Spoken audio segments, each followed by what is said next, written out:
Welcome back to another video. अगर आप अपनी वीज़ा प्रोफाइल को मज़ीद स्ट्रॉन्ग बनाना चाहते हैं, एक्यूरेट बनाना चाहते हैं, according to the demand of embassy बनाना चाहते हैं, तो आपने अपने तमाम डॉक्यूमेंट्स की अटेस्टेशन ज़रूर करवानी है, उनको लीगलाइज या अपोस्टाइल ज़रूर करवाना है। ये एक ऐसी कॉमन सी मिस्टेक है जो बहुत से स्टूडेंट्स करते हैं और उनकी जो है प्रोफाइल अच्छी होने के बावजूद उनका वीज़ा रिजेक्ट हो जाता है क्योंकि उनके डॉक्यूमेंट्स जो हैं वो अप टू डेटेड नहीं होते, वो वेरीफाइबल नहीं होते। इसके लिए आपने अपने डॉक्यूमेंट्स को अटेस्ट या लीगलाइज या अपोस्टाइल करवाना है। जिस जिस कंट्री के लिए जिस जिस चीज़ की रिक्वायरमेंट है, यही इस वीडियो में आपके साथ शेयर करने वाली हूँ। वीडियो को एंड तक जरूर देखिए। चलते हैं वीडियो की तरफ।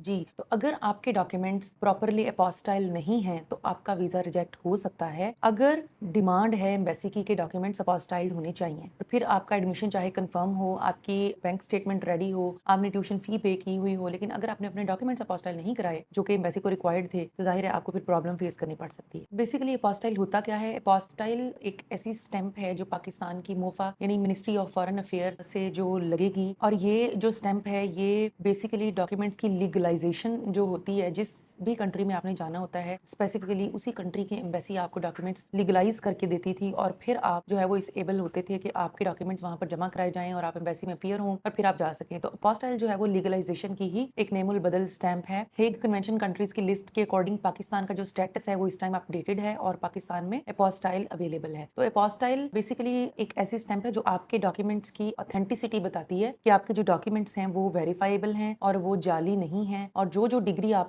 क्लेम कर रहे हैं कि आपने की हुई है वो तमाम अथॉरिटीज से अटेस्टेड है और फाइनली अपोस्टाइल्ड भी है। और इस डॉक्यूमेंट के बाद बहुत से जो ऐसे कंट्रीज हैं जहां पर कंट्री में जाने के बाद भी डॉक्यूमेंट्स की वेरिफिकेशन होती थी बड़ी लंबी लंबी 3-3 4-4 महीनों की, मिसाल के तौर पे लेटविया, तो उसको भी इसने अब जो है ना वो एलिमिनेट कर दिया है। इस स्टैंप के लगने की वजह से डॉक्यूमेंट्स की वेरिफिकेशन जल्दी हो जाती है और आपको एडमिशन के लिए यानी ऑफर लेटर के लिए 3-3 4-4 महीने इंतजार नहीं करना पड़ता। और यूरोप के जो कंट्रीज हैं, स्पेशली तमाम शेंजन जोन के जो कंट्रीज हैं, वो अपोस्टाइल डिमांड करते हैं। वहां पर अपोस्टाइल स्टैंप वाले ही डॉक्यूमेंट्स जो है ना वो एक्सेप्ट होते हैं। तो सिंपल सी बात है कि अगर आपके डॉक्यूमेंट्स अपोस्टाइल नहीं है तो वो यूरोप के हवाले से वैलिड भी नहीं है। अब आपको अपोस्टाइल डॉक्यूमेंट्स कब चाहिए और कौन कौन से डॉक्यूमेंट्स हैं जो आपने अपोस्टाइल करवाने हैं, तो देखिए ये जो है ये हर कंट्री की एक डिफरेंट क्राइटेरिया लिस्ट है। मैं आपके साथ 4 से 5 कंट्रीज की डिस्कशन कर लेती हूँ। लेटविया, लिथुआनिया, फिनलैंड, रोमेनिया और बेल्जियम। ये 5 सरे फहरिस्त वो कंट्रीज हैं जिसको टॉप 7 कंसल्टेंट्स डील करते हैं और इन 5 के 5 कंट्रीज में डॉक्यूमेंट्स अपोस्टाइल चाहिए। आप लोगों को ये आइडिया होना चाहिए कि कुछ यूनिवर्सिटीज ऐसी होती हैं जो एडमिशन ही अपोस्टाइल के बिना नहीं देती, लेकिन बहुत सारी यूनिवर्सिटीज ऐसी हैं जहां पर अगर आपके डॉक्यूमेंट्स अपोस्टाइल नहीं है, सिंपली अटेस्टेड हैं, तो फिर भी आपको एडमिशन मिल जाता है। और जब आपने वीजा प्रोसीड करना होता है, आपने एम्बेसी में अपीयर होना होता है, तो फिर आपको अपोस्टाइल डॉक्यूमेंट्स चाहिए होते हैं। तो अपोस्टाइल डॉक्यूमेंट्स आपने कौन कौन से कराने हैं? देखिए मेन जो आपके, अगर आप एडमिशन के लिए आपसे रिक्वायर उन्होंने कर लिए हैं, तो आपको अपनी मैट्रिक की जो सनद है वो, यानी जिसके ऊपर आपके सब्जेक्ट्स के मार्क्स मेंशन है, आपकी जो एफएससी की सनद है वो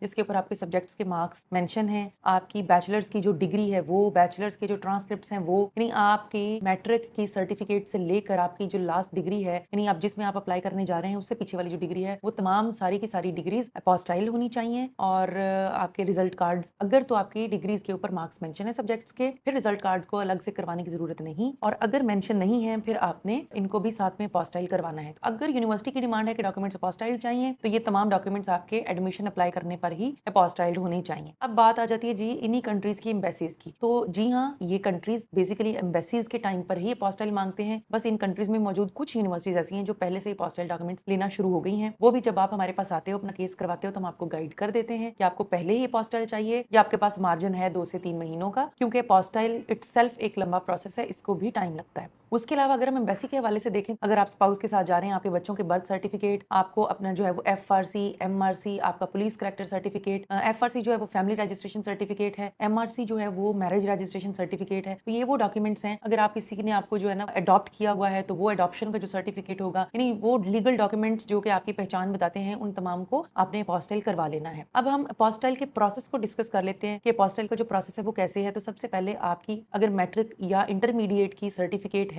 और रिजल्ट कार्ड्स हैं, तो इनको आपने सबसे पहले रेलेवेंट बोर्ड से अटेस्ट करवाना है, वेरीफाई करवाना है। उसके बाद आपने आईबीसीसी के पास जाना है, वहां से अपने डॉक्यूमेंट डॉक्यूमेंट्स को अटेस्ट करवाना है। उसके बाद आपने मिनिस्ट्री ऑफ फॉरेन अफेयर्स से डॉक्यूमेंट्स को अटेस्ट करवाना है। अगर आपका एडमिशन सिंपल अटेस्टेशन पे हो जाता है तो ये कंप्लीट है। अगर आपको यूनिवर्सिटी अपोस्टाइल डिमांड कर रही है तो आप मोफा की अटेस्टेशन को स्किप करके डायरेक्ट IBCC के बाद मोफा से अपोस्टाइल भी करवा सकते हैं। अब अटेस्टेशन वॉक इन है, वो एक दिन में हो जाती है। अपोस्टाइल के लिए आपको अपॉइंटमेंट लेना होती है। तो अपोस्टाइल के लिए आपको टाइम रिक्वायर्ड होता है, डिपेंड करता है कि रश कितना है मोफा में और अपोस्टाइल की आपको डेट कितनी मिलती है। ठीक है, तो ये बेसिकली तरीकाकार है। अब ये हो गए आपके मैट्रिक और FSC के डॉक्यूमेंट्स को अपोस्टाइल कराने के तरीके। अब आपको अगर अपनी बैचलर्स की डिग्री और ट्रांसक्रिप्ट को अपोस्टाइल कराना है तो आपने डायरेक्ट उसको HEC से पहले डेफिनेटली जब आपको यूनिवर्सिटी डिग्री दे देती है तो वो वेरीफाई करके ही देती है। उसके बाद आपने HEC से ऑनलाइन अपॉइंटमेंट बुक करवा के अपनी डिग्री और अपने जो ट्रांसक्रिप्ट्स हैं वो वहां से अटेस्ट करवा के उसके बाद आपने मोफा से अटेस्ट करवाने हैं। मोफा में अटेस्टेशन वॉक इन होती है और उसके बाद फिर आपने मोफा से अपोस्टाइल की अपॉइंटमेंट बुक करा के डॉक्यूमेंट्स को अपोस्टाइल करा लेना है। ये आपके एजुकेशनल डॉक्यूमेंट्स की अपोस्टाइल कंप्लीट हो गई है। अब बात करें अगर हम दूसरे डॉक्यूमेंट्स की, जो आपके एडिशनल डॉक्यूमेंट्स हैं जिसमें पुलिस कैरेक्टर सर्टिफिकेट है, जिसमें FRC है, MRC है, बर्थ सर्टिफिकेट्स हैं, कोई और लीगल कोई डॉक्यूमेंट है, तो ये आपने डायरेक्ट जिस अथॉरिटी से आपको वो इशू हुआ है उसके बाद आपने डायरेक्ट मोफा से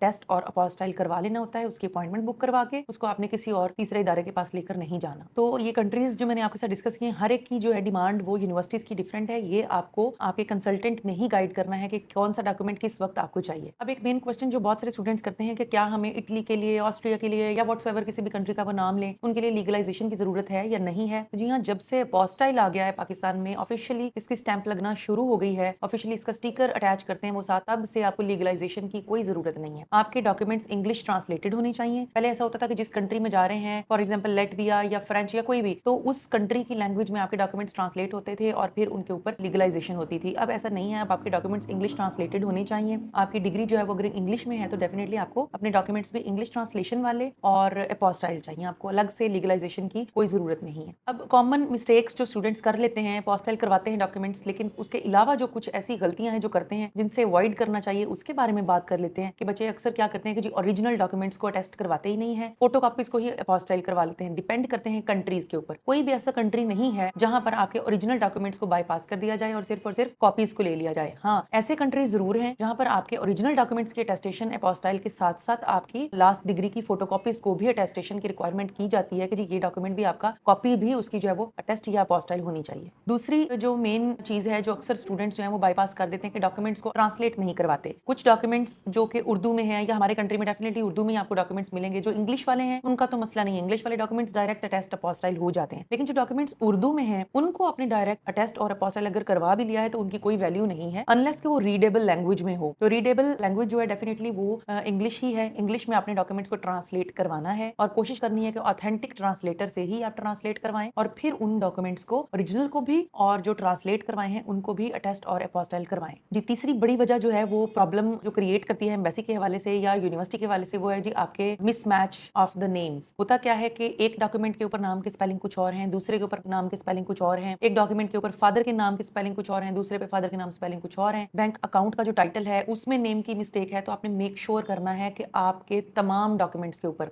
आपके नाम के स्पेलिंग जो है वो सेम होने चाहिए। आपका सरनेम, गिवन नेम सेम होना चाहिए। आपके फादर का नेम जो है वो आपके साथ हर डॉक्यूमेंट के ऊपर सेम आना चाहिए। स्पेलिंग्स की बात कर रही हूँ। और कहीं पर मोहम्मद साथ अटैच होता है, कहीं पर नहीं होता। तो ये आपने चीजें जो है इनके ऊपर खास तवज्जो देनी है। यूरोप में वो कंसीडर करते हैं कि ये कोई और बंदा है, दूसरा जो जिसमें मिस्टेक है नाम में वो कोई और बंदा है। तो आपने इस चीज को मेक श्योर करना है कि जो नेम के स्पेलिंग्स हैं वो सही होने चाहिए। और चौथी चीज यही है कि अपोस्टाइल की बजाय आप सिर्फ और सिर्फ मोफा अटेस्टेशन करा के एम्बेसी में अपीयर हो जाते हैं। अगर एम्बेसी ने अपोस्टाइल मांगा है, लीगलाइजेशन मांगी है, तो आपको अपोस्टाइल ही करवाना है। आपने जो है वो सिर्फ और सिर्फ मोफा अटेस्टेशन नहीं करवानी। और एट द एंड मैं यही कहूंगी कि जो भी कंट्री आप कंसीडर कर रहे हो, जिसमें भी आप एडमिशन अप्लाई कर रहे हो, आपने उसका क्राइटेरिया पहले चेक करना है प्रॉपर, फिर डॉक्यूमेंट्स को टेस्ट कराना है। हर कंट्री का क्राइटेरिया, टाइम, ये जो सब कुछ है ये डिफरेंट है दूसरे कंट्री से। तो प्रॉपर स्ट्रेटजी के साथ आपने चलना है। एक ही फॉर्मूला जो है अटेस्टेशन का वो तमाम कंट्रीज के लिए नहीं है। जो काम आपके करने वाले हैं वो यही है कि ओरिजिनल डॉक्यूमेंट्स को ही कंसीडर करना है, ओरिजिनल डॉक्यूमेंट्स को ही टेस्ट कराना है, ओरिजिनल डॉक्यूमेंट्स ही एम्बेसी में लेकर जाने हैं साथ। आपने सर्टिफिकेट्स आपके जितने भी हैं वो इंग्लिश ट्रांसलेटेड होने चाहिए। टाइमलाइन आपने मैनेज करके चलना है। जो अपोस्टाइल है उसको टाइम लगता है, डेफिनेटली आपको 1 मंथ भी लग सकता है। तो आपने अपोस्टाइल जो है वो अपना एडमिशन अप्लाई कराते ही स्टार्ट कर देना है। और आपने जो अपनी बैंक स्टेटमेंट या इस तरह की जो भी काम आपने करने हैं जो आपकी स्टडी के रेलिवेंट है, तो हर स्टेप को आपने प्रॉपरली रिकॉर्ड और मेंटेन करना है और उसका आपने रिकॉर्ड अपने पास रखना है। अगर कोई स्लिप मिल रही है, अगर कहीं पे आपको कोई टोकन मिला है, वो सारी चीजें आपने अपनी फाइल में सेव रखनी है। और सबसे इंपॉर्टेंट जो चीज है वो यही है कि आपने अप्लाई करने से पहले डबल चेक करना है। हर चीज को, रिक्वायरमेंट को आपने डबल चेक करना है। अगर आप चाहते हैं कि आपका यूरोप का वीज़ा बगैर किसी रिस्क के या बगैर किसी डर के अप्लाई भी हो और वो जो है एक स्ट्रॉन्ग फाइल आपकी जाए भी, तो आप हमसे राब्ता कर लें, कमेंट करें। अपोस्टाइल हम आपको गाइड भी करेंगे कि कैसे डॉक्यूमेंट्स अपोस्टाइल कराने हैं और आप अपनी प्रोफाइल हमारे साथ शेयर करें और अपना प्रोसेस हमसे करवाइए। Thank you so much.